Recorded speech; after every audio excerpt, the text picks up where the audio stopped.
not just as, oops, um, not just as a former elected official, but also wearing the uniform and serving our country and sacrificing and putting himself in the line of danger to keep all of the rest of us safe. So I wanted to acknowledge a colleague of mine. Saki Ververis is at the Office of Public Engagement at the White House, where he's leading engagement with veterans. I mentioned that I was joining this group today. He asked if he could join us. We said, of course. He's with us from the Department of Veterans Affairs, joining us, helping to lead veterans efforts. So he asked if he could join us today. I'm not sure that he plans to talk, but wanted to acknowledge that he was on and that we all deeply appreciate many of you who served this country in a variety of ways, including especially in uniform. Doing public engagement is often a challenging job. It's less challenging, I think, to do public engagement around climate for President Biden. We have never before as country had a president place as consistent an emphasis on the need to address the climate crisis as we've seen from President Biden. And as a veteran of his campaign, I can share with each of you that this is a commitment that has gone back long before he was president. At every key moment over more than a year, he has chosen to elevate the climate crisis within those moments and address it as foundational for our country to tackle. That started with a major speech on climate change and resilience and environmental justice in July of 2020. The New York Times contemporaneously called it the most substantive address ever on climate change by a major presidential candidate. We were proud of it at the time. When he accepted the Democratic nomination for president, he again identified the climate crisis as one of 4 interconnected existential threats facing our nation. And then when on the evening that the election was finally declared that he was the winner and we knew that he was going to be president, he reiterated that. When he was sworn in, placed his hand on the Bible on the Capitol steps, he again doubled down, referencing the climate crisis as an existential threat facing our country. And then on the very first day, once he got over here to the White House, he signed sweeping executive orders that dealt with the climate crisis and then redoubled those efforts with a broader set of executive orders that had as the largest single chunk direct instruction to all of us on how to address environmental justice, which was about 1 week into his presidency. Every single day since then, we've been focused like a laser on doing everything that we can to address the climate crisis. And I'm happy to share that we are closer than we've ever been before. That's really important because it's incredibly badly needed. A week ago Friday, the president toured by air Louisiana and surveyed the damage caused there by Hurricane Ida. As he referenced yesterday in Idaho and California, it's hard to believe that a community that had suffered a Category 4 hurricane making landfall would have somehow had fewer deaths than New York and New Jersey several days later as a result of the flooding brought by that same set of storms. Last week, a week ago today, he traveled to New Jersey and New York, and he declared the climate crisis as a code red. He said that it's clear exactly why the storms had intensified, why they were happening, and why the devastation was so in need of immediate action from all of us. He reiterated that message yesterday when he became the first president ever to visit the National Fire Interagency Center in Boise, Idaho, and then later in the day when he went to Sacramento and Lake Tahoe, and he toured the devastation brought by the Calder Fire. It is clear to every single one of us who live in this country that the climate crisis poses an immediate threat to our well-being and to our safety. And I don't have to explain to you, members of elected officials to protect America, that protecting America very much includes our need to protect our constituents and our communities from the devastation brought by climate. I probably sound a little pessimistic and I probably sound a little out of line with the president's tone. I should share that the president, where he thinks about the climate crisis, he also sees enormous opportunity to create good paying jobs in clean energy. His belief and our belief is that there's no question that the jobs of the future are in clean energy. The open question is whether or not they're going to be here in the United States and pay a living wage and feed folks' families and give folks an opportunity to join a union if they want, or if they're going to be in another country. Most likely, let's be honest, probably in China. His belief is that if we do what we need to do via the Build Back Better plan, that it will create the right framework and the right set of incentives so that America will be the global leader in the next generation of fighting the climate crisis by powering our economy with clean energy. We've talked yesterday, the president talked yesterday, and I'll talk today, the bipartisan infrastructure framework, a significant bipartisan accomplishment that's not signed into law yet, but we think it will be soon, was a real breakthrough. And it was a breakthrough in resilience funding. The investments that get made via the bipartisan infrastructure deal will go a long way towards making our communities safer. But they need to go further, and we need to do more to address the root cause of what's driving this, which is the climate crisis. That's why he's not stopping there. That's why we're committed to building back better via the reconciliation process. And the climate commitments within that are a really, really key pillar of what we're trying to do. They basically take three forms. There are three pillars of our climate commitments within Build Back Better. One of them is creating a set of tax incentives that will encourage Americans, whether they be individual Americans or collectively American companies, to transition faster to clean energy. One of the things that we think about all the time as we think about how big a threat this is, and to channel some of the president's optimism, we understand that we can do this because the Recovery Act that the president signed, President Obama signed in 2009, that he assigned then Vice President Biden to oversee the implementation of. At the time, it made to this date, it has still made the largest federal investment in renewable energy in our nation's history. It's about $90 billion. That was a modest investment when it's compared to the size of and scope of what we intend to do via this Build Back Better plan. But even with that relatively modest compared to our current plan, our current need investment, it was able to bring the cost of renewable energy down so it was more or less at exact parity with the cost of traditional fossil fuels. So we know, and the president reiterated this yesterday, that when America is faced with a challenge, when we put our shoulder to the wheel, we can step up. And we know that the technology will catch up and that we'll be able to grab the lead and do what's needed. We've seen it before, we are going to see it again. So one of the key pillars of the president's commitments on climate is setting the ground via tax credits and tax incentives so that Americans make informed decisions and make that transition to powering our homes, our vehicles, and everything we use, our offices, with clean energy. Another really important pillar of his commitments on climate, and this is something that's a little less well known, but probably well known to this audience, is a clean electricity standard, or as it's been discussed in House, a clean electricity performance plan.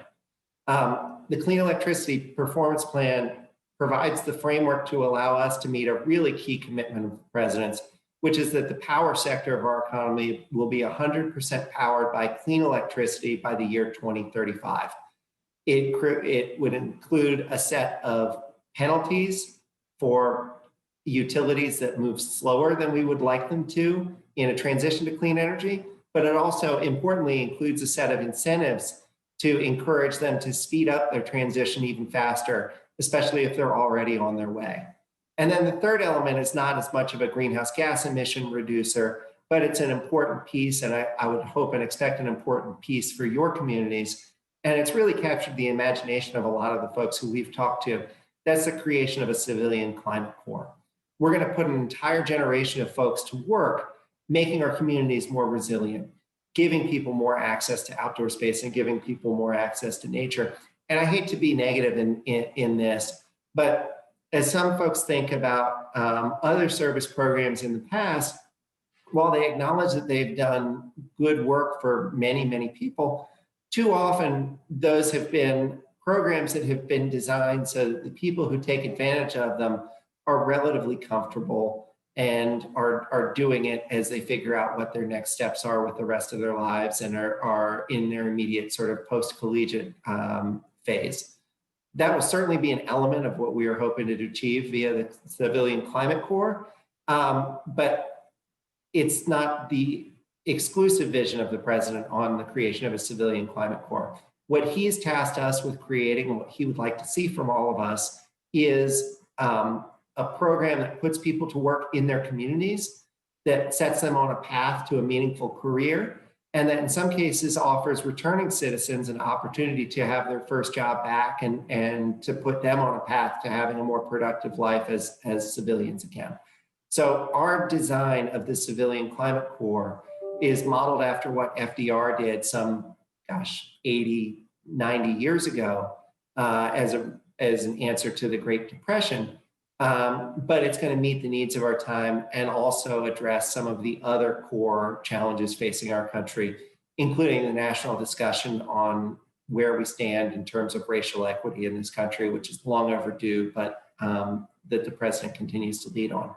So I'm probably over time. We don't have a whole lot of time together. I do want to give an opportunity to answer any questions and just say thank you to each and every single one of you. I'm sure there's plenty that I didn't touch on, but really, if you hear nothing else from us, please know that we're all exceptionally grateful for all that you all are doing as elected officials to protect America and are grateful for your partnership. Great. With that, if lawmakers, if you have questions, please raise your hand digitally or figuratively, or in person, so to speak. And I'll just call on you and we can get started.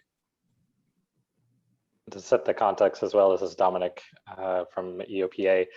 We're former Councilmember Caroline York. Obviously we're here today to create a bridge between the elected officials serving in office right now on the front lines of the climate emergency and environmental injustice, and President Biden and the White House. That's, as you've so eloquently said, David, made this a top priority. So, we are here to do everything we can to support as bold a response from the federal government as possible. And, our first question while people are thinking is, how can state and local elected officials across the country best support the administration as bold agenda as possible and build back better?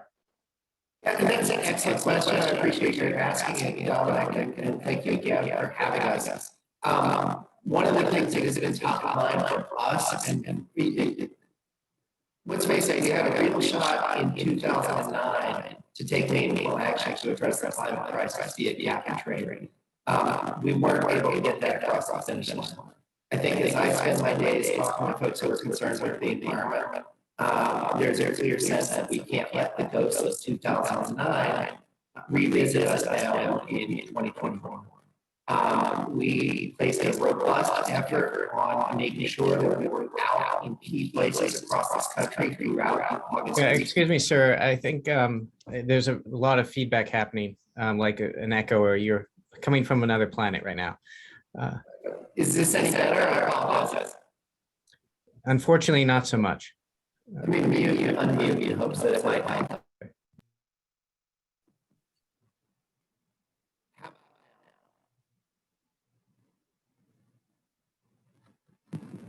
Try again, sir. Any better? Not exactly. I'm going to go off video in hopes that that helps a little bit. We can, let's see if you want to try now. Sure.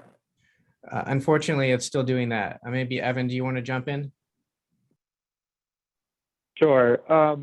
Appreciate the opportunity to be with you all. In terms of what elected leaders across the country can do, I mean, to be honest, the thing we need to do right now is get a Build Back Better agenda through Congress. We really encourage every one of you elected officials across the country to use your platforms, use your voices to help promote the need for climate action, share the need for the Build Back Better agenda in your communities, get on social media, op-eds, press, communicate with your networks, contact your delegation. We're in about a 2-3 week sprint right now to get this through Congress, and we can use everyone's voice in the process.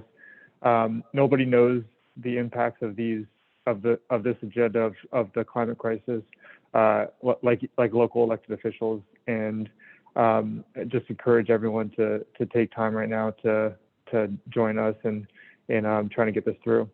It really is the most critical investment that we'll be making in the climate infrastructure.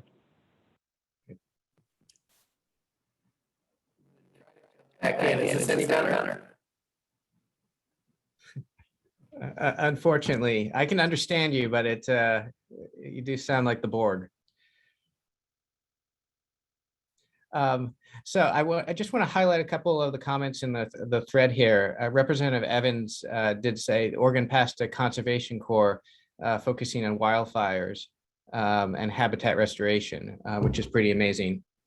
We did have a question about the climate emergency declaration, if the administration is thinking of putting an executive order declaring a climate emergency, and trends being trained in energy efficiency and renewable energy. So if you guys can comment maybe on the climate emergency declaration, and it's really great to see some state support also in the Conservation Corps, and I'd love to see that done nationally.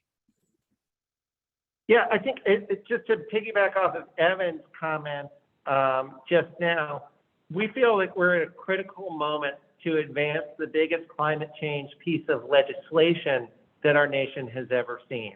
I was thinking about your introductory video and your clarion call to fully fund the Land and Water Conservation Fund.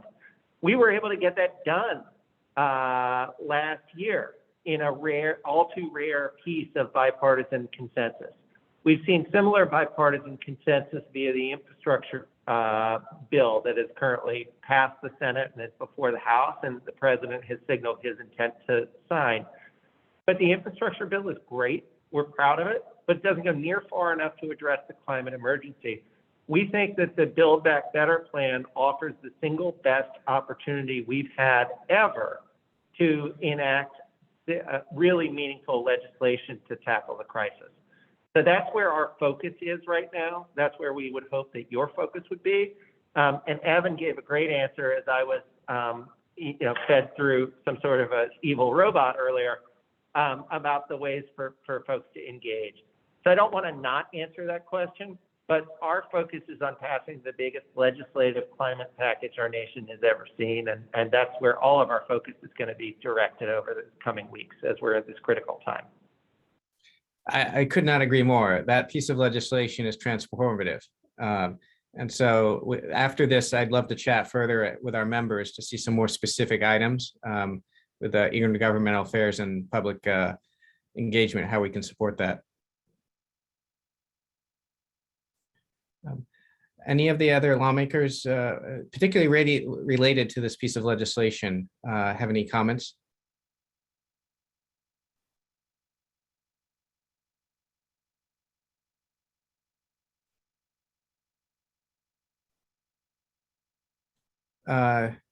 Representative Gray? Yeah, I was curious. I asked it in the chat as well. We're talking about Build Back Better agenda. Does the White House have any resources though that we could tie it to kitchen table issues when we're in the community and talking about it? There are some constituents who are going to love talking about the total budget item, but having resource to be able to tie it exactly to localities or to regional things and say it's this amount of money going to this exact issue rather than the broad term of climate change. If I can say fire prevention in Southern California, that means something a lot more to my constituency than to talk about climate change or in more broad terms.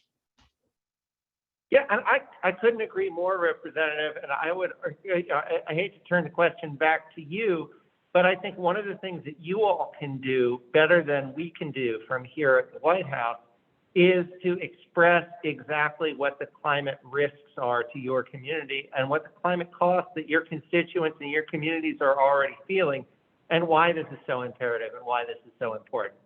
I think that's part one. Part two is look, I've already talked a little bit about the Civilian Climate Corps. We've got a great opportunity to put an awful lot of people to work in our communities. But the other two elements of the Build Back Better plan that relate to climate, it's kind of wonky and hard to explain a clean electricity standard to folks. But there was a study that was just out last week from NRDC and Evergreen Action that concluded that a well-implemented clean electricity performance plan could create as many as 8 million new jobs across the country. A lot of those would presumably go to some of your constituents. And then the tax credits that we're talking about also have a huge job creation opportunity with them.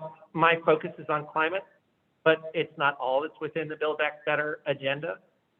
In terms of kitchen table issues, creating whole new grades of school, and freeing parents who are caring for their kids and also caring for their parents at the same time, so-called sandwich generation, and creating it really a transformative shift in terms of how equitable the workplace is and how it works for working people.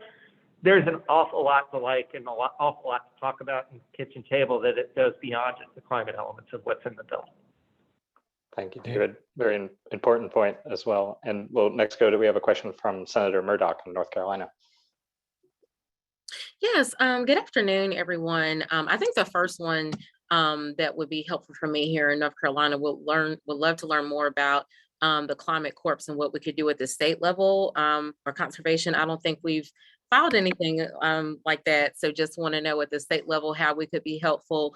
But the question I have that I'm sure is in the legislation, but if you all could just direct me to more resources, since we are really dependent on gas sales tax to build infrastructure, as we make this transition in the Build Back Better plan, how are we making up for that change from a revenue perspective? I know it's a topic a lot of folks don't like to talk about here, but as I, continue to push folks to do engage in more clean technology, more EVs, was just at an EV summit about 2 weeks ago because of all the work we do with that here in North Carolina and NC State. From a funding perspective, it really will take federal leadership. So funding would be the first one of how to replace that loss of revenue over time. And the second piece is just wanted to touch on federal support for wind and solar. We are in the middle of a huge energy bill here in North Carolina, and we are actually going to get it done.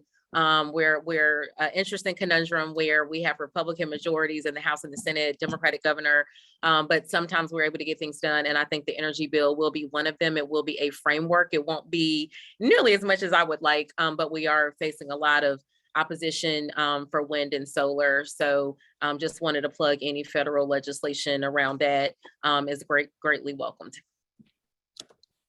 Yeah, those are great comments and questions. There's quite a lot to unpack, but thank you very much, Senator. Let me first at the top acknowledge how grateful we all are to have Administrator Michael Regan as a part of this administration, and how great, North Carolina's loss has been the whole nation's gain. He is yes. An exceptional leader. And I often, as I try to answer questions such as these, ask myself, what would Administrator Regan say? In terms of the loss of revenue, I would say on the immediate sort of short-term side, the Build Back Better plan would invest a tremendous amount all throughout this country. What the ultimate price tag of it winds up being, I couldn't tell you with any degree of certainty today. It won't be higher than $3.5 trillion, but that's at the high end. The president's been clear we're pushing for as much of that investment as we possibly can, but a lot of that investment would reach North Carolina and all of your states because that's the way this works. In terms of the loss of revenue, the president's view and our view is clear. The jobs of the future are in clean energy. The only choice that's before us is whether or not we're going to lay the groundwork so that they can be here in our country, or if they're going to be overseas somewhere else. So I hear you on that point. I hear it's important that our roads and highways be funded. There's a tremendous investment in that in the bipartisan infrastructure plan. But if we continue to do what we have done over the recent past and really over the entirety of my lifetime, we're going to wind up at a huge competitive disadvantage, and we're also going to be on an unlivable planet. Thank you. Next up, we have Representative Eisenhart. Yes, thank you. I'm going to try to turn on my video here. I was wondering if you could tell us a little more about what plans there are to integrate the climate initiatives with specifically what we need to do in agriculture.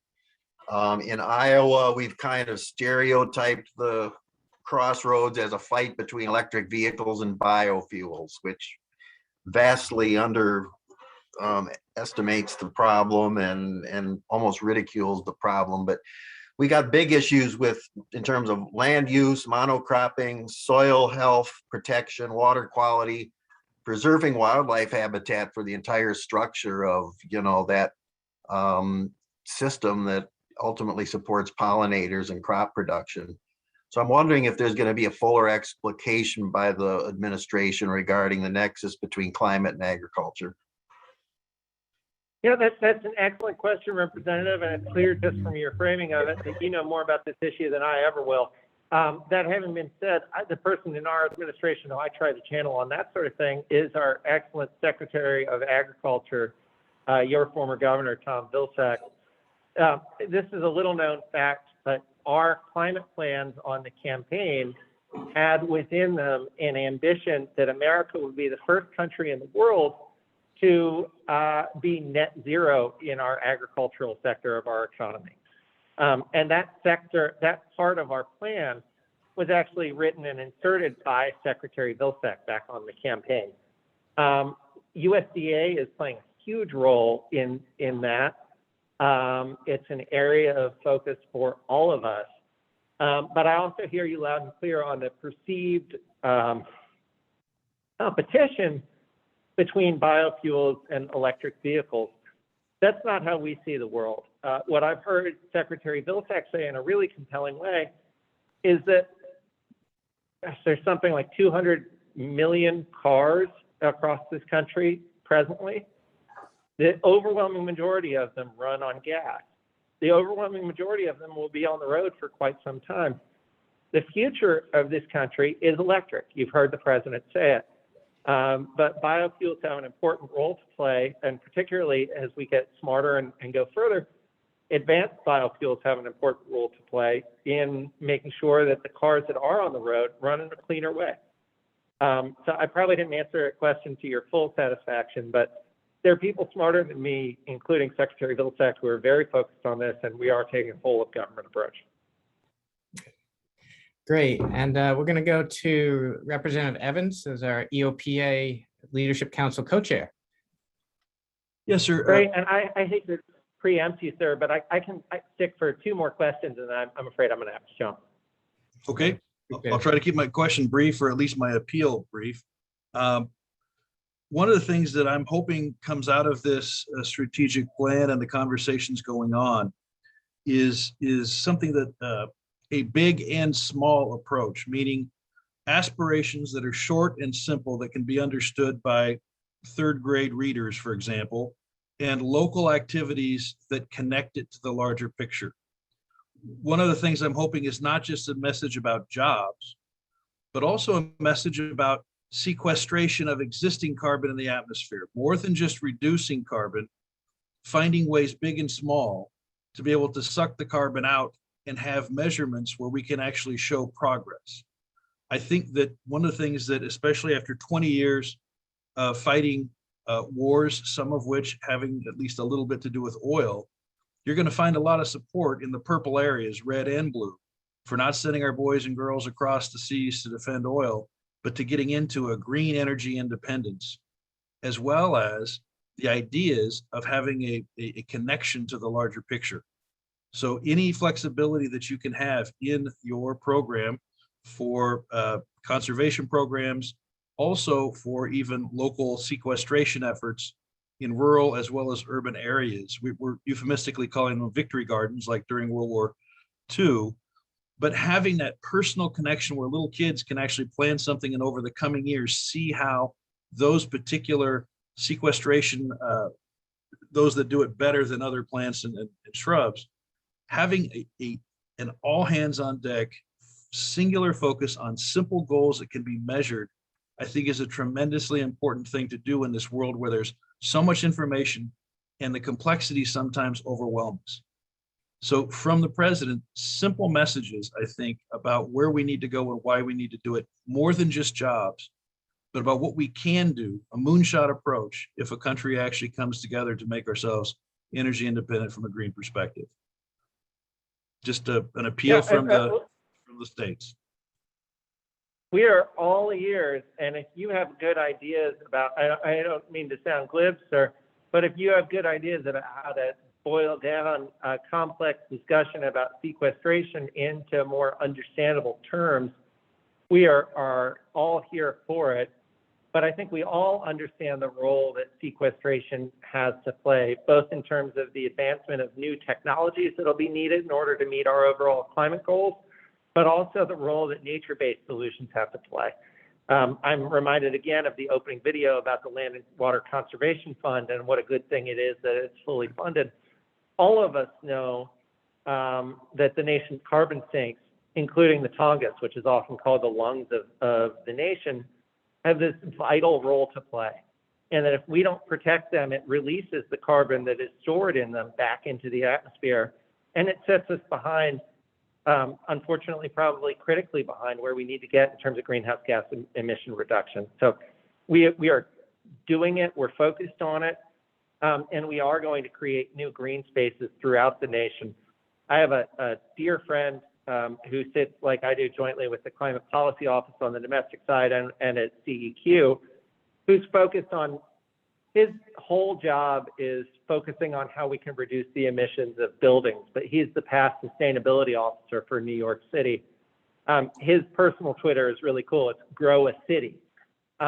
He thinks every single day about how to make buildings more efficient, how to make cities and urban environments part of our solution on climate. So we're open for business in terms of finding new ideas about how to communicate, but we are absolutely focused on the things you're talking about, sir. And I appreciate that, and I think that, and I will look it up. I would suggest also the rural aspect of folks who are in the timber industry, for example, in the West, that are afraid that somehow this new approach is going to put them out of a livelihood, including them in the jobs discussion and coming up with ways.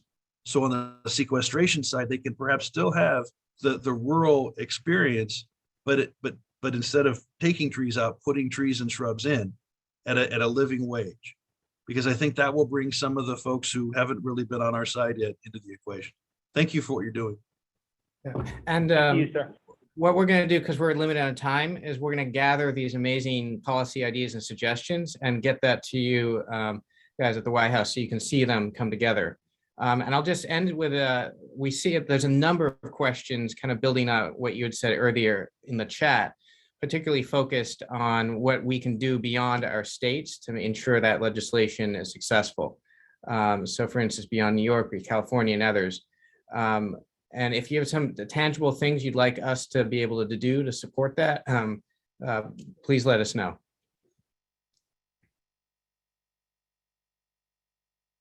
Great. I think I committed to take one more from Glenn Wright. Yeah, Mr. Wright, would you like to jump in?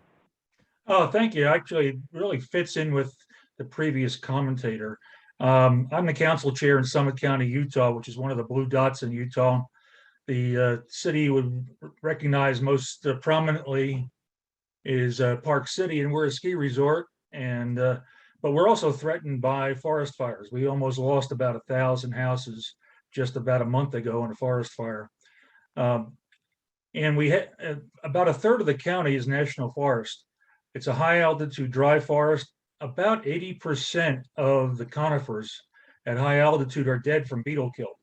You know, part of the forest activities we need to do is thin out that forest and grow new trees, plant new trees, and create an industry that can turn that biomass that we're taking out of the forest into biofuels. I've talked to vendors who can do that and turn it into jet fuel. You know, and bio jet fuel is about the only way we're going to decarbonize the long range aviation industry. But what needs to be done is the Forest Service and BLM need to create long-term plans for managing the forest and turning that waste biomass into fuel. Because you're not going to get investment in the industries unless you have a long-term perspective. I'm talking, 10-year plans. So, you can get investment in that industry. But, those are the things I think that have to happen in the type of forests we have in really the Rocky Mountain states that are high altitude dry forests that need to have some fuel reduction and more tree planting to replace the trees that are already dead, that are not now sequestering carbon. Thank you, sir. I have 3 really quick responses to your comments. Number 1 is, yes, we couldn't agree more that comprehensive and multi-agency forest management is absolutely essential to what we need to do and to keeping everybody in this country safe.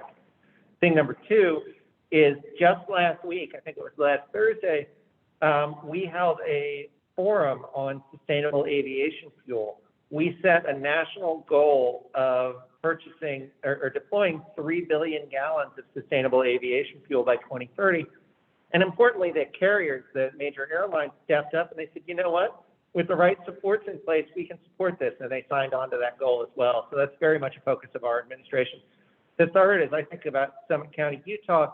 I think it's clear to me that the debate that folks like, I'll just name names, the American Petroleum Institute and others want to have is really the debate of the past. There are more jobs in this country than just jobs in fossil fuels. The hospitality industry is, I know, incredibly important to Park City and its surrounding areas within Utah. And it's threatened by climate change and it's threatened by climate fires. So without the travel and tourism industry within your community, a lot of folks would be really hard hit and really economically challenged, and it would be a terrible, terrible thing. So we are not just talking about the jobs of the future being in clean energy. We're talking about the jobs of the present being threatened by our failure to act to address the climate crisis. And I think yours is an important voice to raise to make that point, sir. Thank you. And I'm happy to be here with other veterans. If you can see my background, I'm a Vietnam veteran. Thank you, sir. Thank you for your service. Great. Well, thank you so much for taking the time and going overtime, frankly, for us. That's very much appreciated.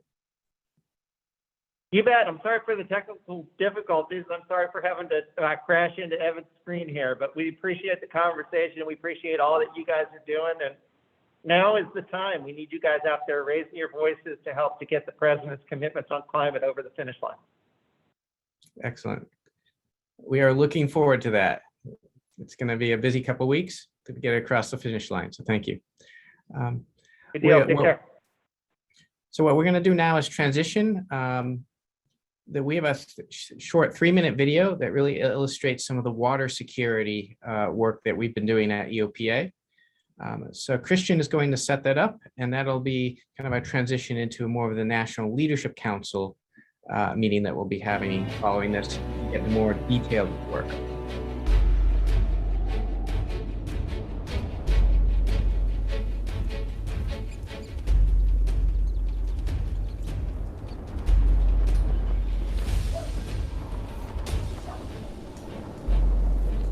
All over the Middle East, including in Saudi Arabia and the Arabian Peninsula, there's been massive groundwater depletion to the point where they don't have very much left anymore. You talk about security and the different actors that are coming in. You look at the Saudis, the Saudi interests moving into Arizona. They're not buying it because they want our water rights. They're buying it because they're planning for agriculture and they intend to export it. And so that's what the Saudis and others in the Gulf states have done with Arizona and with California and some other parts of the United States. With the devastating pace of climate change, water scarcity is now the single greatest threat to the future of Arizona. I think Arizona really is ground zero for water security. We're really facing it front and center. We're a desert state. You may have read in the papers, we're in the middle of about an 18-year drought.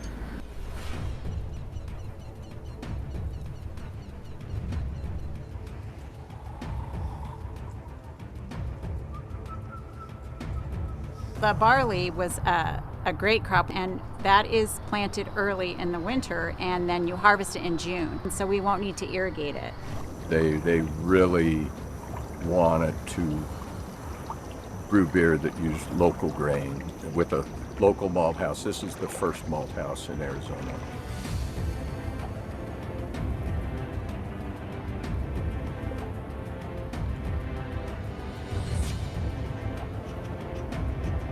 Decision Theater really is an enabler. We take team science, decision science, and we combine that with high-performance computing, data analytics, real-time modeling, and visualization. What we really aspire to do is make informed decision makers. What the Fusion Project is doing in the United States right now is it's building a data set that helps us map who's producing the food, the energy, and the water, who's consuming it, how it's getting there. So when you understand how the whole system works, you can target policies that will grow, for example, food production in places where it's more sustainable and where capacity still exists.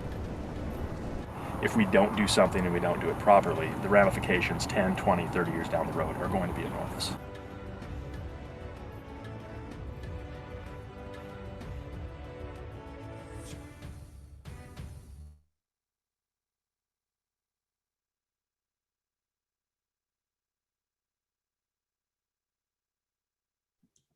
Thanks, Christian, for playing that. And that just illustrates some of the dangers, but some of the opportunities too, and the innovative solutions we're looking at. And the solutions really come from everyone here. And that's what's really inspiring and what puts a smile on my face when I get to talk with lawmakers and all the amazing work you guys are doing. So I'm going to pass it off to Dominic now to chat more about some in detail about what EOPA has been up to and where we're heading. And I'm on mute. Thanks so much, Alex. And thank you so much to everyone for joining, and really also want to acknowledge our Founding Leadership Council members, both nationally and in the states. Many folks, Andy Katz, Paul Evans, Debbie Saranara, as well as many of our state co-chairs and leadership council members and national leadership council members that are here. Just want to go into just a bit of a brief, since this is our first gathering together as a national leadership council. Just a bit of overview of EOPA. I'm Dominic Frangillo, former council member, Caroline, New York, former deputy town supervisor. And yeah, we work together, as Alex mentioned, at Copenhagen with a group of young elected officials, state and local across the state, including Andy Katz from Berkeley, who's on the line. And that really kicked off our work organizing. So we are a network of, as you know, of state and local elected officials. Our purpose is to protect our people and our planet. And our values are public leadership. You know, we believe, and stewardship, we believe that elected officials are stewards for our communities and our democracy and the future, and courageous leadership, that it's up to us as elected officials when there's a crisis to step up and take that responsibility to lead. And lastly, collective power, that when we have tremendous ability of working together, tremendous power to make a difference by working together. And our work is led by elected officials who are veterans and elected officials on the front lines of the climate emergency and environmental justice as well. Our programs are really in three areas, as Alex mentioned: climate emergency, land and water protection, and environmental and economic justice and equity. And so a lot of the work that we do intersects with all three of those areas, and there's a lot of the work that you're working on as well. You know, obviously we're here today talking about the climate emergency.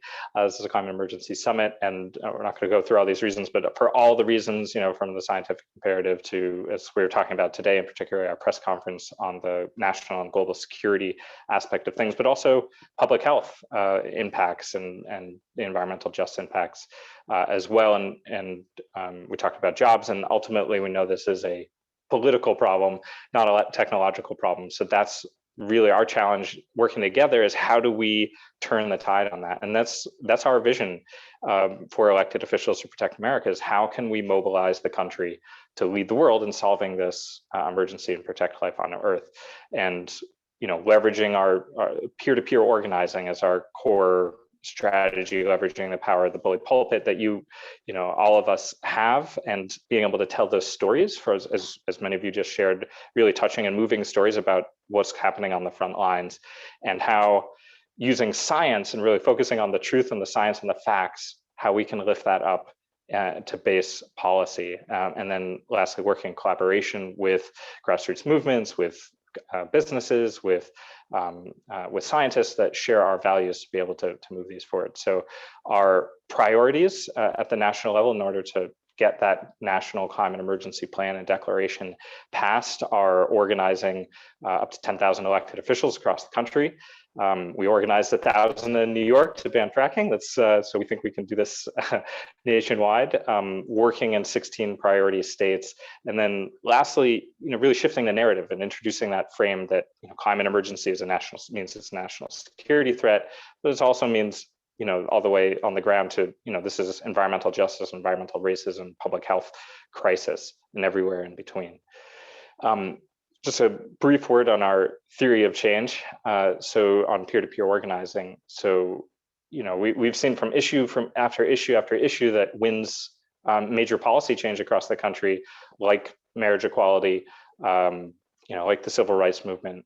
And in our work on New York, as an example, banning fracking, we found that by organizing elected officials together, we were able to help shift the political mainstream, the political norm of the issue from, in New York State's case, from being, well, of course, fracking is going to happen, to by organizing 1,000 elected officials, bipartisan, from every county in the state, to really shift the political norm and say, hey, no, we need to protect our people and protect our state. And so by getting those, convening the champions, all of you, working together and work on the solutions that you're pushing together with folks that are interested in being supportive, but aren't necessarily actively engaged, we can create that tipping point. And we've applied that same model to divesting New York State from fossil fuels, which we were successful with, obviously in collaboration with grassroots movements earlier this year. Most recently, Governor Newsom's announcement on ending oil and gas drilling by 2045, the first state in the country. And nationally, obviously, the Land and Water Conservation Fund, which Representative Evans and others spoke so eloquently on. And we also have a special focus on water, because water unites the country and it unites everyone. And so voters prioritize water as an environmental issue. It's the first thing they think of. Everyone's impacted by water. Obviously, it's a security issue with 40 states facing water shortages within the next 5 years. And it's, as Alex mentioned, this is a national security threat. So it's a great way in and a lens in for us to be able to talk about this, and storytelling such as Saudi Arabia, buying up water, shipping it overseas to feed their cattle. So that's a special focus that we have.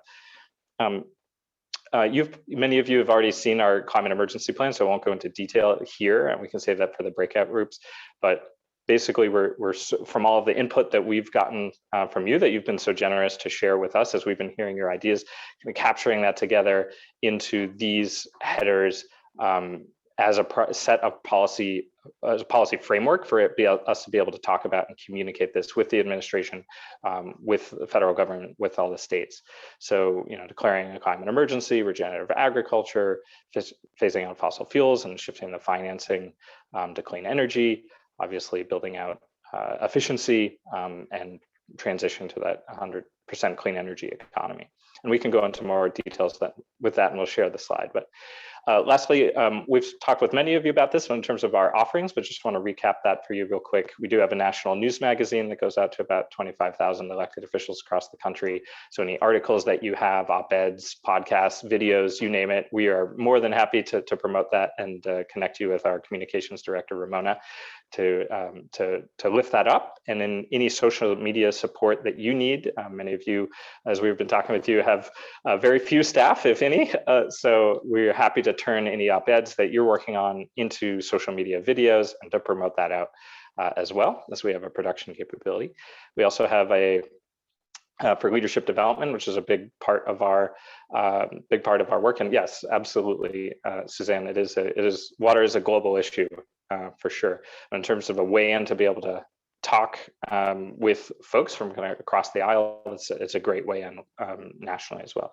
But leadership development, so we do have a master's degree and the certificate program in partnership with the University of San Francisco, where Alex is at right now, which we're so happy to be partnering with. So any, for yourself or any staff that you work with, any folks that are interested in public service, we are more than happy to connect them.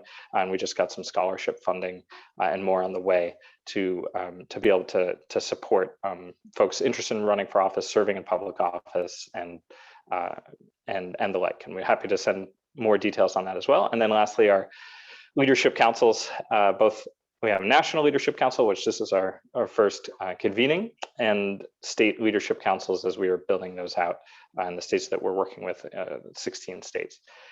And just a quick overview for those that we haven't talked with in detail.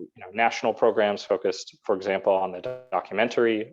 Alex is taking the lead on our production team, as well as PBS producer Ron Pierce, on creating a 7-part documentary series focused on water security, focused on the climate emergency, as a way to storytell about some of these, many of these issues that we're talked about today.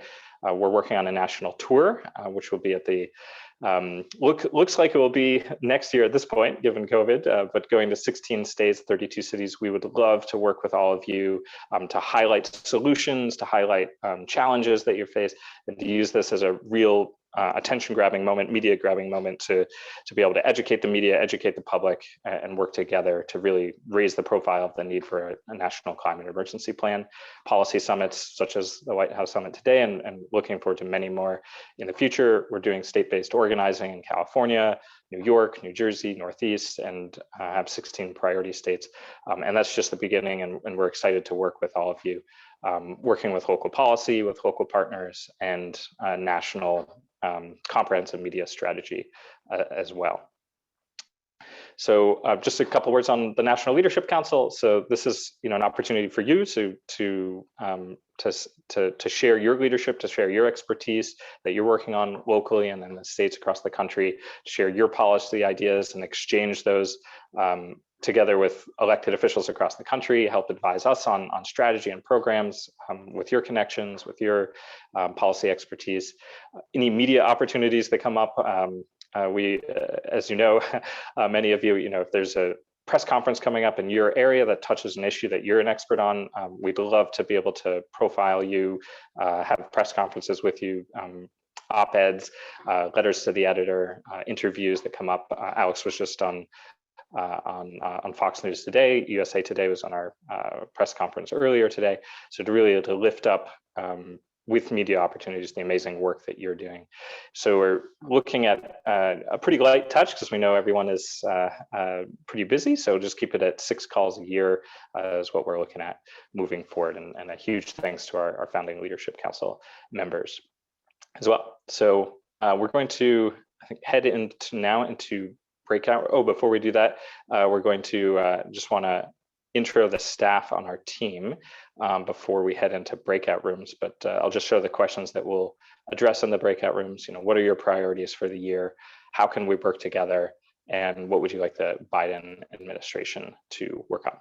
So with that, I would like to introduce the staff. And first, I'd like to introduce Christian, our CEO.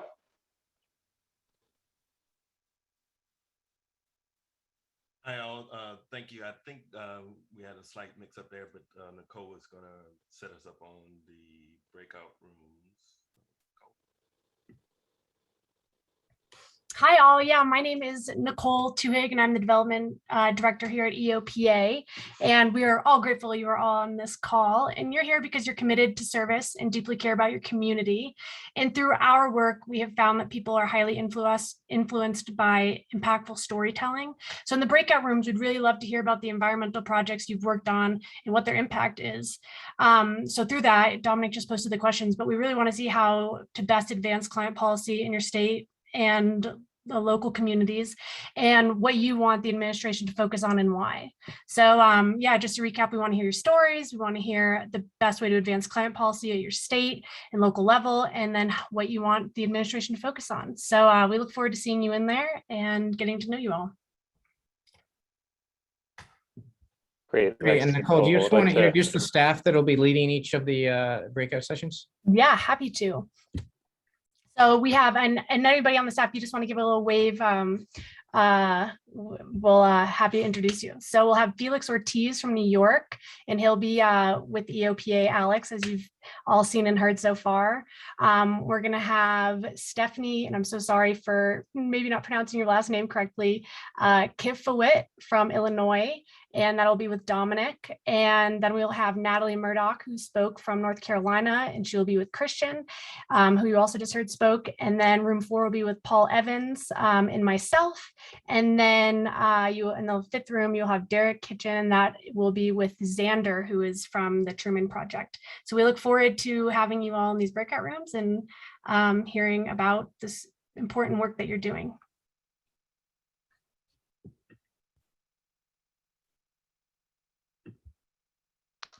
Wonderful. I think with that, Christian, if you'd like to transition us to the breakout rooms, unless there's anything else that Alex or you would like to share. No, I think that's good. Usually it takes a couple of seconds to set up the breakout room to make sure it's placing people in the right things, from the RSVPs to the practicality. So I'm sure Christian is busily moving people and names around right now under the time crunch. Yeah, no, actually I am, and the system now wants to give me an error, so stand by, bear with me 1 second. So. The rooms and it doesn't want to.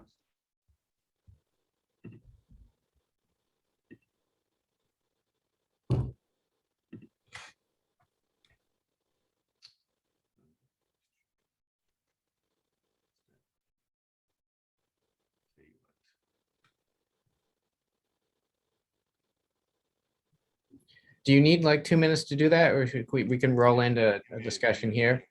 Yeah, because it reassigned the rooms. I can barely hear you. I'm sorry.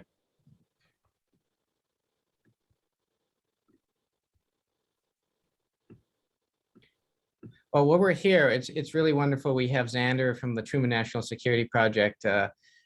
She's been working tirelessly on this issue, and we're very fortunate to be able to partner with them. If you want to just give a quick introduction and give you 2 minutes to say some of the work you're working on. Sure. Thank you so much, Alex. It's been such a pleasure to partner with you on today's events and to hear from all of the great leaders today on your priorities and what policy efforts that you are looking forward to advancing in your respective communities. As Alex said, I'm Alexandra Mize, also known as Xander. I'm an associate professor at Northeastern University School of Law. I'm also the inaugural visiting senior fellow in climate and energy security at the Truman Center for National Policy. We, of course, see climate change as a national security threat affecting all aspects of our society, government, and economy.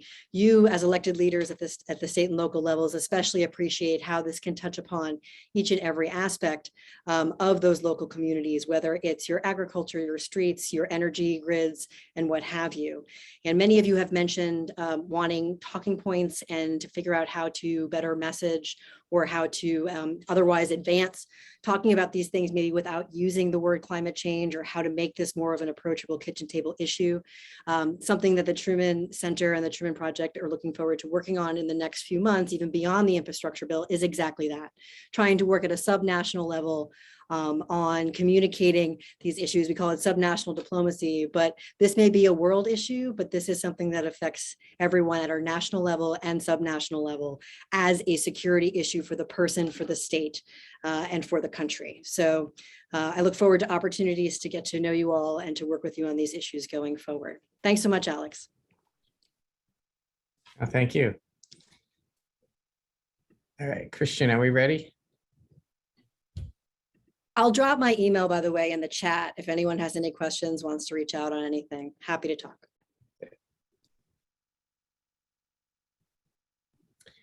Representative Evans. For those of us that are technologically not very good, I thought I was supposed to go to room 4, but I have an invite to go to room 1. I think Christian is moving everything around. So okay, I'll just hit the button and see everybody there. Sounds good. Hold on. I pre-assigned rooms and it changed it.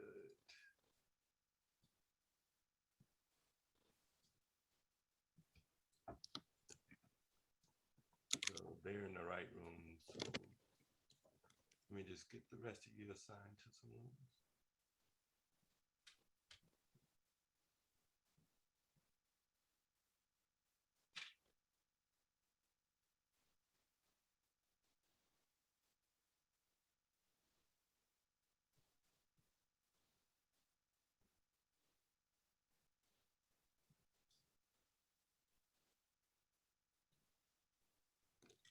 I think the system reset when a couple people dropped off.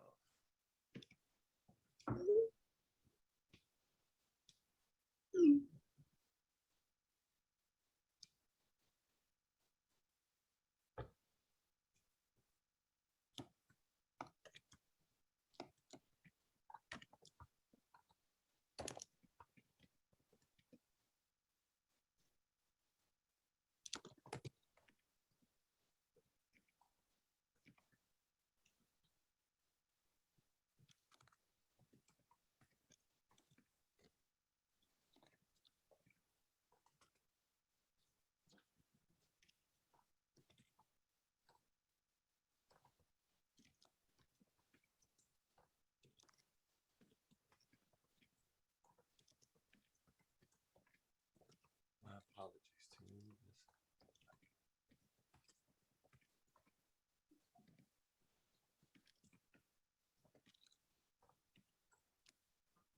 So I will say, if you get a request to join a room, please join, because if you don't, it's not letting me move additional folks.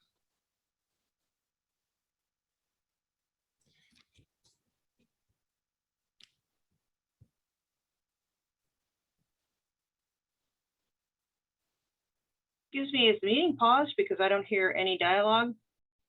Yeah, Christian's putting everyone in the rooms right now. I can't hear exactly what he's saying, but I think everyone is getting into the room. So in the meantime, I mean, if anyone has any questions or comments or suggestions for us to keep bringing to the White House, what we're going to do is Yeah, I keep do a have a question. tabulation of these. I do have a suggestion. You know, water has always been an issue, and it will be going forward. We have, in addition to climate change, the lack of water in certain parts of the world, as we always have. And we do today have the ability to make water out of air with a sophisticated dehumidifier system. And I know some countries have them. We should be putting R&D into things like this. They're solar powered, and you know, they're useful. You can create water from the atmosphere, just from the air, because water that's on this planet stays on this planet. It just goes into different, you know, into different chemical forms, as we all know. Anyway, I think that it's a matter of economics as usual. Everything revolves around money, and we ought to stop worried about the bottom line dollar and who's getting rich, because we're all on this planet together, and we'll all die together if we don't watch out. Anyway, that's it. Well, we could not agree more that the water is one of the most serious issues. We have a separate program called Code Blue Water Security Solutions, and that's the production side of EOPA. And that's particularly reason why is because the water issues are, we think, one of the ways that people can relate as well to some of the work in more conservative and other areas. And we're actually working on a documentary looking at water and climate change around the world, and then coming home and different solutions. All right, Alex, can you hear me now? I can barely hear you, but I'm putting my volume all the way up to catch you. Okay, I am going to put you and Stephanie in a room. I don't know, it got scrambled, so I'll have to figure out what happened. That's okay. We'll have a good discussion.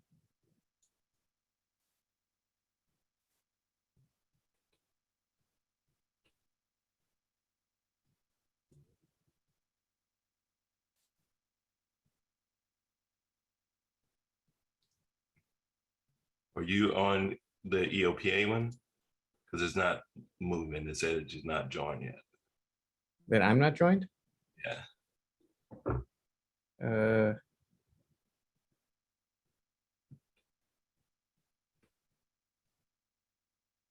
Tell you what, on your screen, can you see, go down to breakout rooms? yeah, let's make sure TJ Clark gets in, or did he just not accept? He's in. He hadn't accepted. I have him for room 1. Okay, great. So I need to, I can move myself, I think, to a room. Which one? Go to 5. All right, I'm gonna join room 5. And how long do we have? It was 30 minutes. All right. And I'm gonna send a message about the. Less now, okay, Yeah. that's good. All right.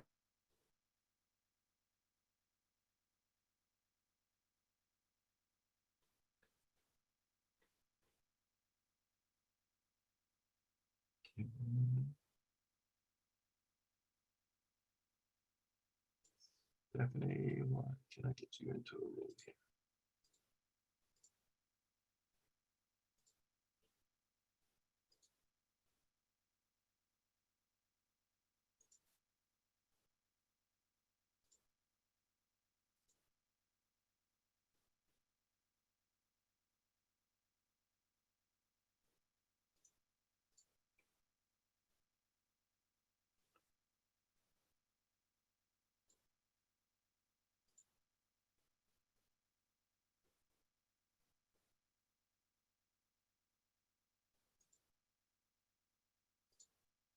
Hi, Stephanie. Can you, Stephen, excuse me, Winslow, can you hear me?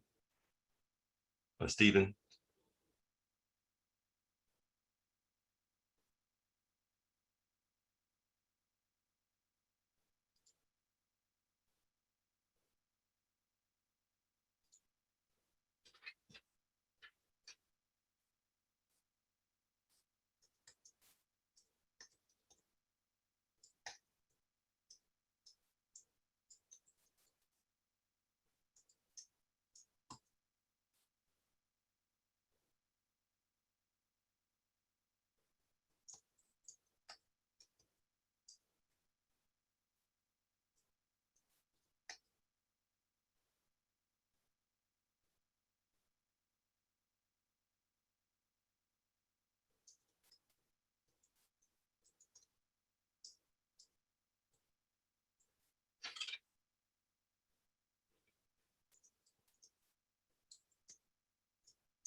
Hi, gentlemen. We're actually in the breakout room, so I'm going to send you guys into some breakout room discussions.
All right, it looks like we have everyone back. Wow, thank you so much. I feel like I barely had to facilitate any part of that because I had such a stimulating group with really meaningful conversations, and I'm really glad that we can all connect one another. So really, we're just so grateful for all of you to be here today. And I want to make sure before we wrap up that you all, I'm going to reiterate some of the things that Dominic had mentioned on ways you can get involved, because what really struck me in our last call was how we have someone from Milwaukee connecting with someone from Hawaii. So we have this massive network of elected officials who can really support one another.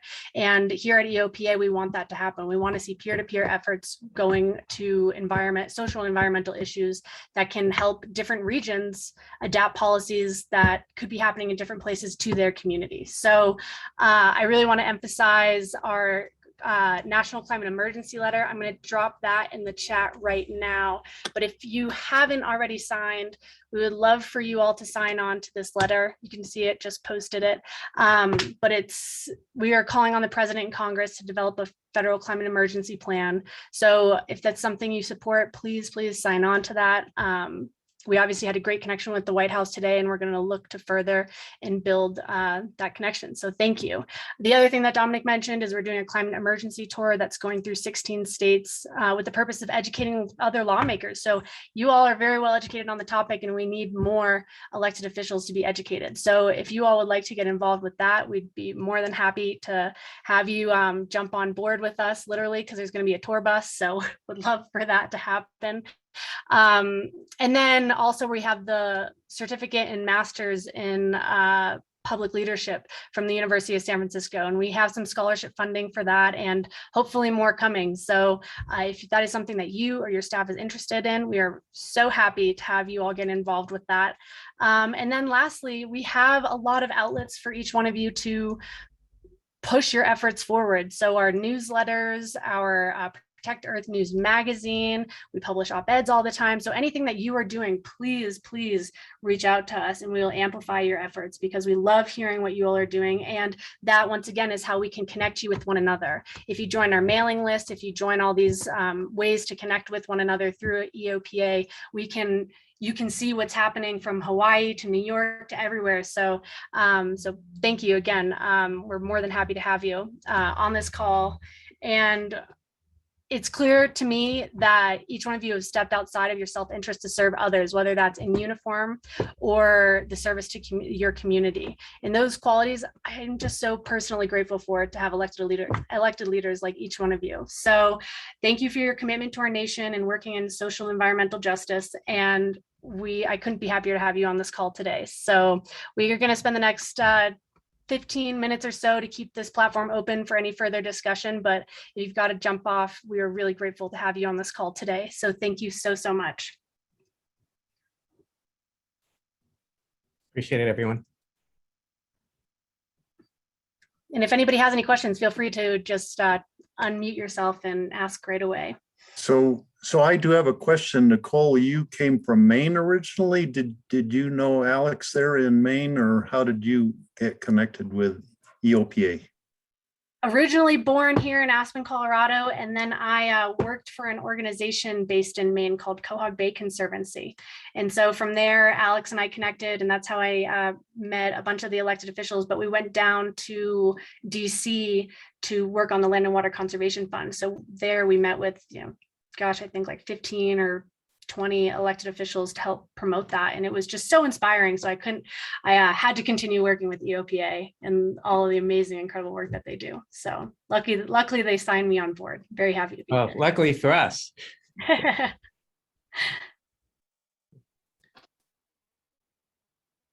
But Steve, would love to connect, especially I'll be here for another week or so. So would absolutely love to connect with you while I'm in town.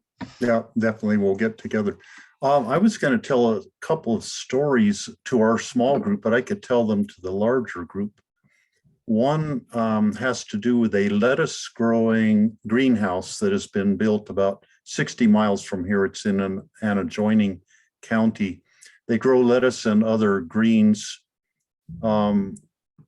They grow them hydroponically and organically, and they use only 1/10 the amount of water that is typically used for growing lettuce out of doors. So it's a tremendous water saving thing. It also is providing food here in an area where all of our food is pretty much imported from California and Mexico and other places, especially during the winter. This greenhouse is the subject of state legislation, which died last year. It will be back in the legislature this year, having to do with, is it an agricultural operation that would be taxed as agriculture, or is it an industrial operation that would be taxed commercially? So that's still to be decided where that goes. Second project, I toured the other day, the Aspen Ski Company built a 43 unit apartment complex that is completely net zero. It's all electric. They don't have any natural gas for any parts of it.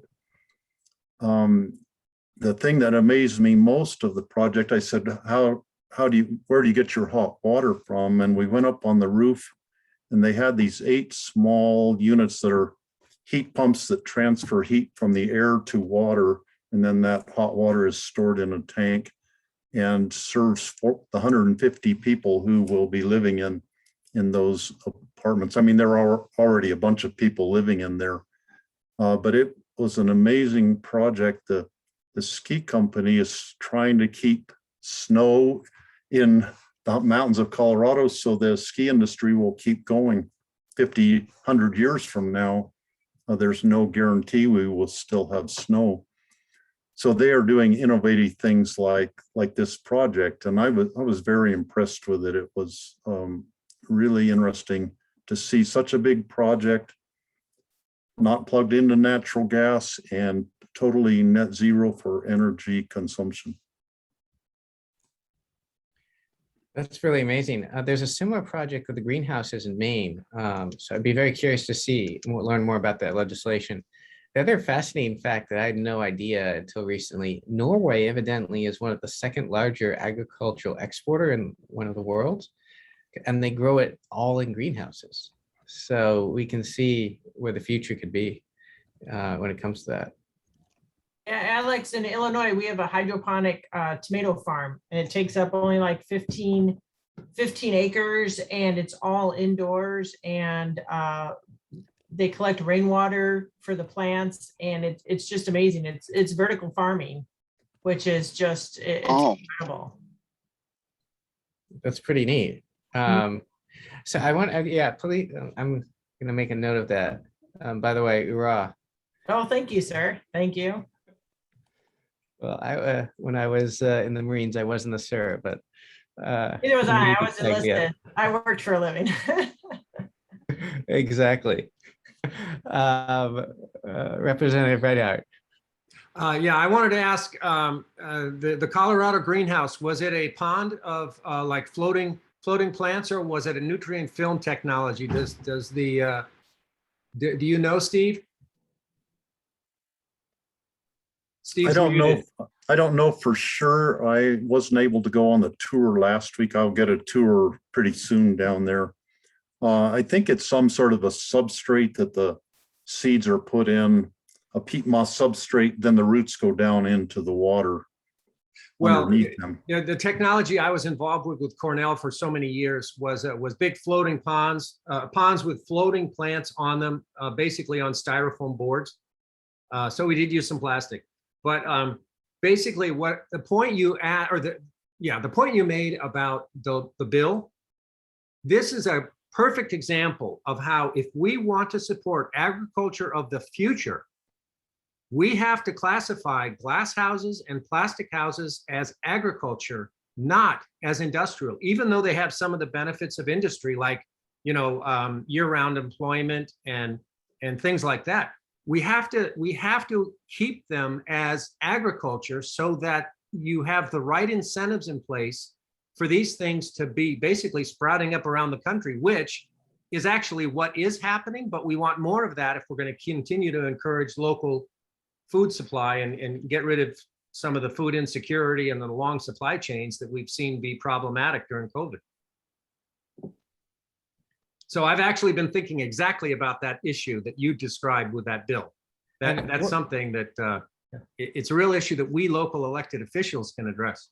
And that might be a piece of legislation we can circulate as a model too.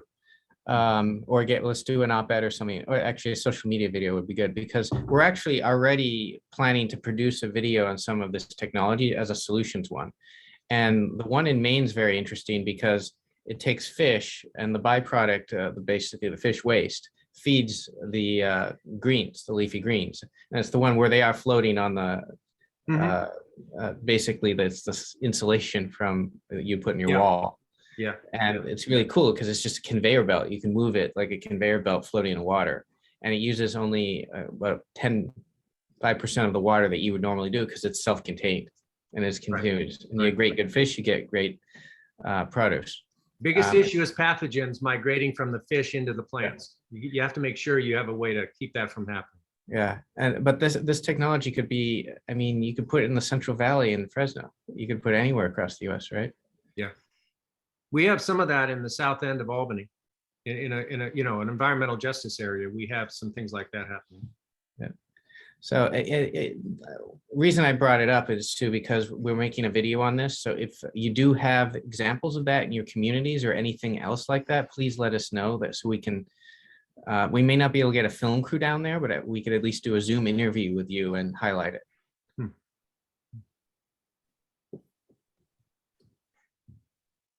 All right. I dropped in the chat the Mighty Vine hydroponic tomato farm. If anybody's interested. Thank I you. just I would like to make a quick comment, and I would like to thank Alex for reaching out to me many years ago to be part of the EOPA. And I will, for those of you who joined for the first time and are listening to this summit, I would like to thank you very much for really being here with us.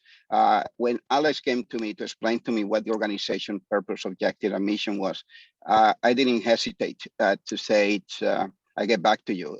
He was very convinced to me that the organization was planning to do the right thing. So we went to Washington, that Nicole was mentioned about it, with about 6 or 7 of us to talk to Congress and US Senator, and that was when the Capitol was open. Unfortunately, if we didn't have COVID, we would have been there today. And I would like to just express to every single one of the elected folks and those who are not elected to really be part of this organization and to believe on the organization what their mission and objective and vision, more mainly the vision that they have to really attract and bring together all of us who are veterans, to put it first. We are moving forward to create the National Veterans Legislators. We can call it caucus, council, whatever we're going to call them later on. But we are, I think, we as a veterans, and I'm going to speak from the veteran perspective. We as a veteran, and when we get elected, most of the time, our issues and our concern as a veteran doesn't get heard. It doesn't get heard because of whether the speaker or the president of the Senate or the governor have a different agenda that it doesn't include the veterans. But when we get involved in a different direction, whether it is climate change, whether it is tackling unified legislation from Hawaii to Maine to in between everything, and I would like to thank my friend from Hawaii from being on the call, that is very important that we as a organization, as a council, we come together to develop our own agenda that no one else is doing it for us. And we're going to be, you guys going to be getting emails, or you have already from me or from Alex or Christian or Dominic, asking to please keep in consideration to help us to build the first National Council of Veterans elected folks, that we be able to really, when we are a veteran, we can speak the same language, and we can attract issues more quickly, and we can, and Congress, believe me, these Congress people will listen to us. I didn't mean that they would not listen to the other legislators, they will too. But when it comes to the veterans issues, you're going to find out so many people that really want to be very friendly to us. When I was a legislator, when I came to the assembly, I was only the second legislator veteran. Was one that was a lieutenant general, that he was 90 years old and is still in the Senate, was the longest serving member. And when he found out that I was a veteran, we clicked so quickly, and then over the sudden we had about 5 or 7 others getting elected. But the bottom line is, finish with this, that we're looking forward to build in the next few months a very solid veteran elected officials organization, bipartisan, if you will, and we're looking forward to have a more entertaining conversation on how we want this to look like. So thank you very much. May God bless you, keep the faith, stay safe, and looking forward to more participation with all of you. And thank you, Alex, for allowing me and giving me the opportunity to be part of this wonderful family. Thank you. Thank you, Felix. He was one of the architects who helped put this together, so I appreciate it.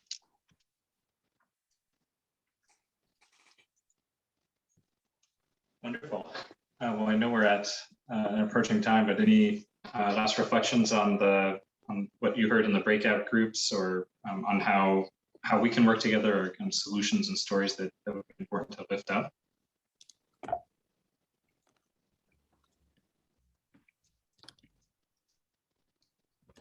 There have been, suggestions for like getting together for doing, Devin Murphy was talking about a peer-to-peer texting thing, so we can all keep in touch on our local efforts for what we are working on. I think how we can stay in touch and pass ideas around is something that we need the mechanism, and I'm sure that Alex, that you're on top of that, coming up with one or more ways that we can all keep in touch. It's a really Absolutely. good point. I mean, we have a Google group, which will be starting for the National Leadership Council. So you can share ideas using that. But there might be some more effective ways, because emails, I guess, dated for some, something, but I mean, to you guys, is a Slack channel, is a WhatsApp group, is a Google group, is a Facebook group? What's more appealing to be able to keep constant contact? We'll start with the Google group, maybe on email, move from there.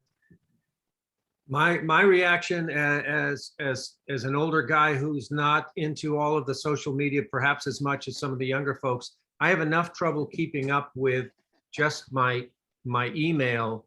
I am on some Slack groups for like other progressive elected groups and things. And what I find is it's difficult for me to actually keep up and monitor those other channels, because I'm spending so much of my time just trying to monitor Facebook, website stuff and emails. But I don't know if I'm typical or not. I'm on Again, Slack. by yourself, I'm with you. By the way, Actually, I'm with you I used to read your newsletter that you would send out to constituents. Even though I live here in Albany, I was never a constituent of yours, but I always enjoyed reading it. William, you always pay every single one that knocking my door will get it. Believe me, that was a good art of politics. Yeah. Thank you, William, for the comment. Great. Well, we'll start. I'm on Slack and I'm on GroupMe as well. Slack and GroupMe are two that I'm familiar with. Or yeah, Signal and GroupMe. Well, actually, because of all the Afghanistan work, getting people out safely, that's Signal's become actually, ironically, my primary one. Yeah, I'm on Signal as well. But I don't think we need to be that encrypted and secure for most of the stuff we're doing here. I don't know, Well, to be fair. I wanted to just lift up one specific note that came out of our small group that I thought was really, really important for folks that serve in states like mine. My state is actually purple, but if you're in even a more red state of for our communication policy, to make sure that we're mindful of that. We had a great discussion of, when working across the aisle, and honestly, the veteran angle is very strong. I'm thankful that this group, caused me to think of that. I think that one's really strong, but maybe focusing more on, things like economic development and national security, kind of framing the issues, being aware of who your audience is, since I think what I'm feeling in North Carolina, we are at a unique time where we will make progress on some of these issues. My jaw fell to the ground when we had an agreement to retire some of our coal plants here in North Carolina as a result of all the coal ash problems we've had. So I do think we're at a unique opportunity, to work across the aisle. So just being mindful of language and framing as we continue to do work in our local communities.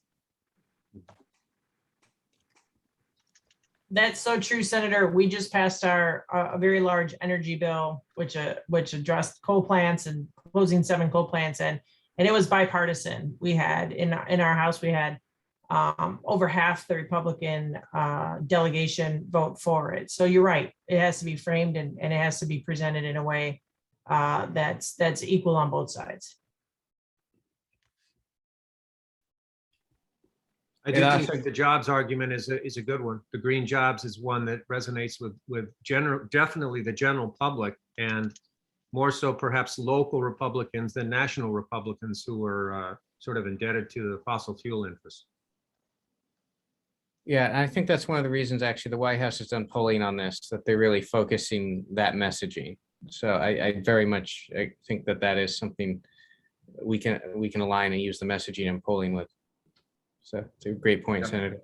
Here in the Albany area, there's a real interest around the offshore wind, because the Port of Albany is set to benefit from jobs for the assembly, the final assembly of the big rotors and everything before they go out to sea.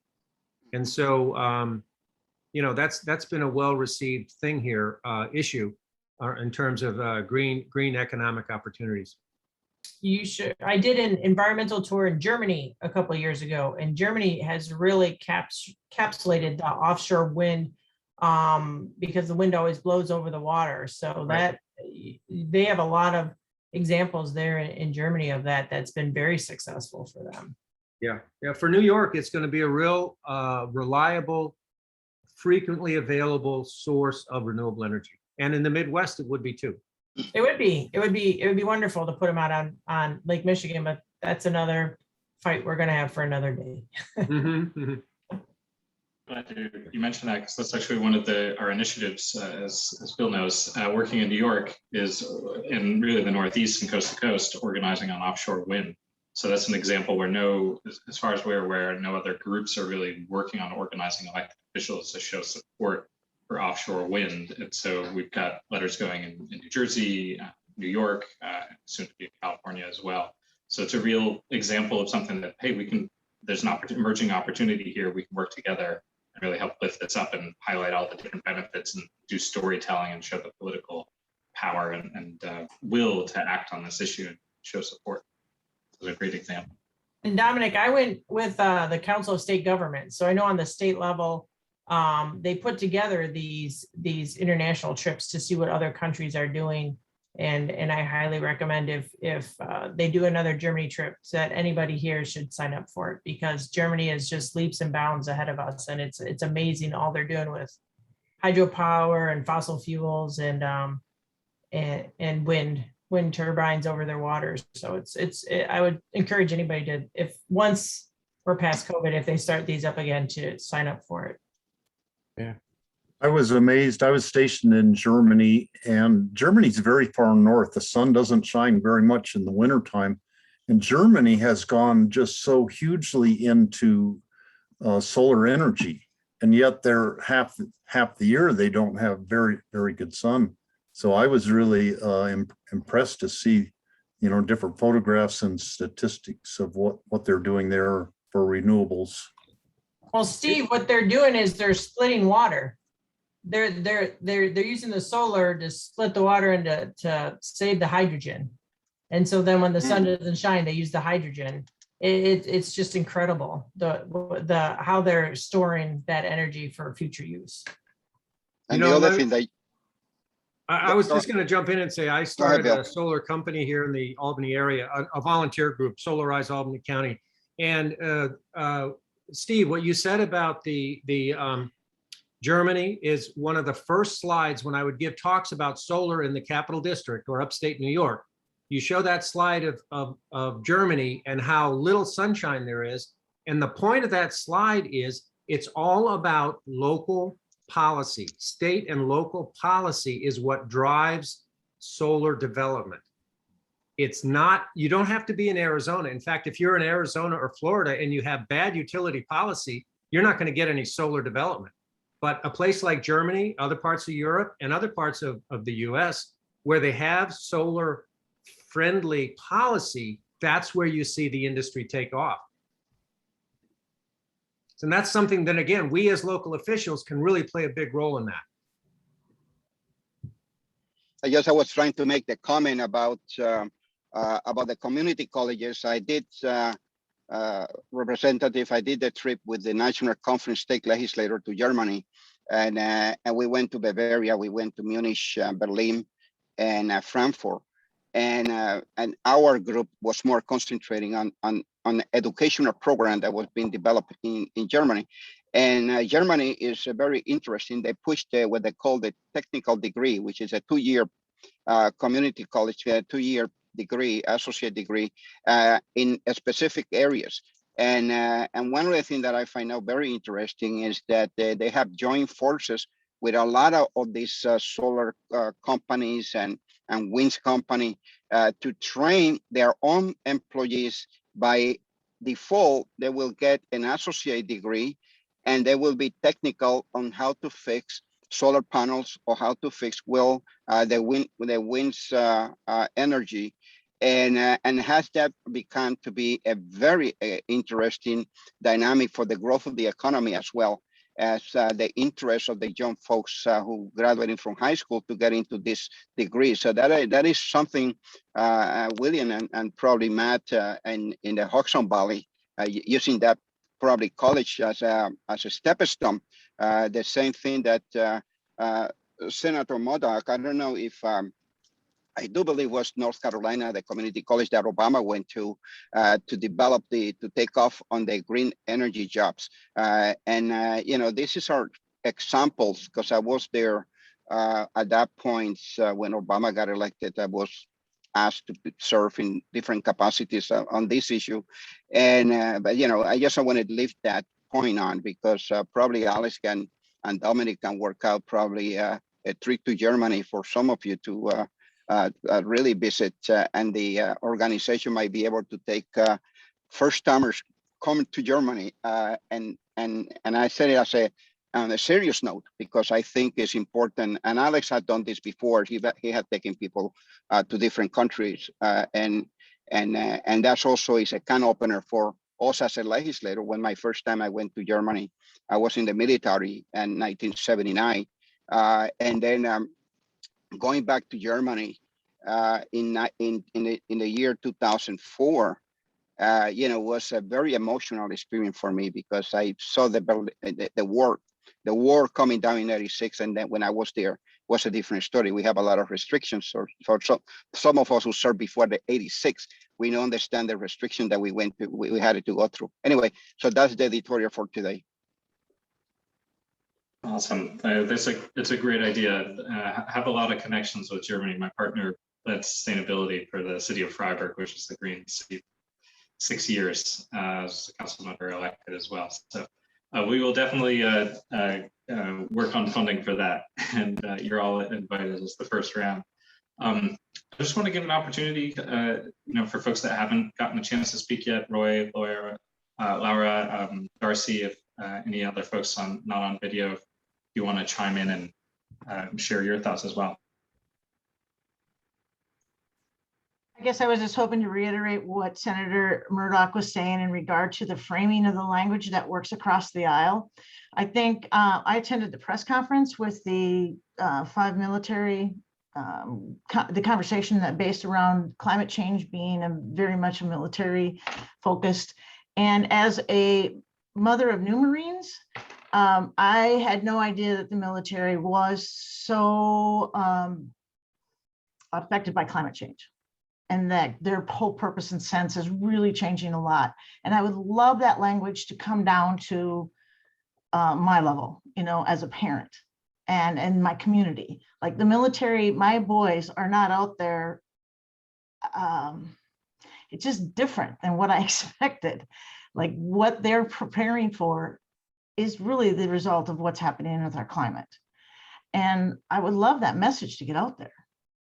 So that's what we came up with in our small group, and I got a lot out of it. So thank you, Senator Murdoch. Thank you. I'm sorry I was late. And I just wanted to mention I'm with Mount San Antonio College, one of the biggest community college. We had a 10-acre solar farm. The panels on the floor killed with litigation. We really need solar, and I'm looking forward to us putting something together and also working on the bigger picture. So those are my comments. Our community has lots of rooftop solar, but it took about a 7-year struggle to get approval for a solar farm, which is about a 30-acre project that is under construction right now. Finally, nice. I wanted it so badly, and I wanted it years ago, and we're finally getting it now. Yeah, so you know how I feel.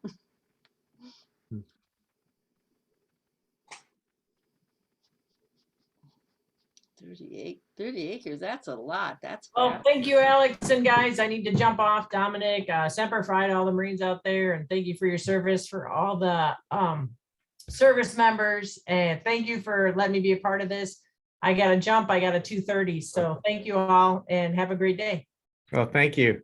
Nice. Looking forward to working more with you. That's good.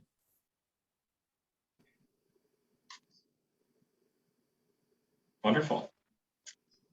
Well, as next steps, as Nicole said, we'll follow up with a lot of these details. And yes, thank you, Darcy. I totally agree.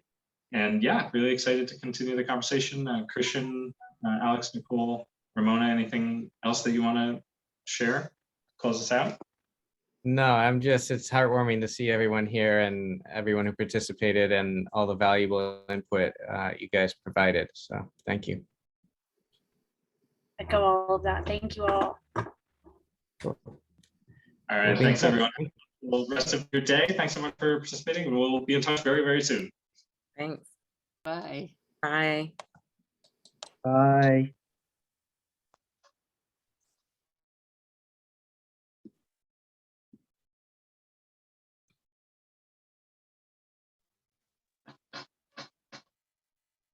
Wonderful.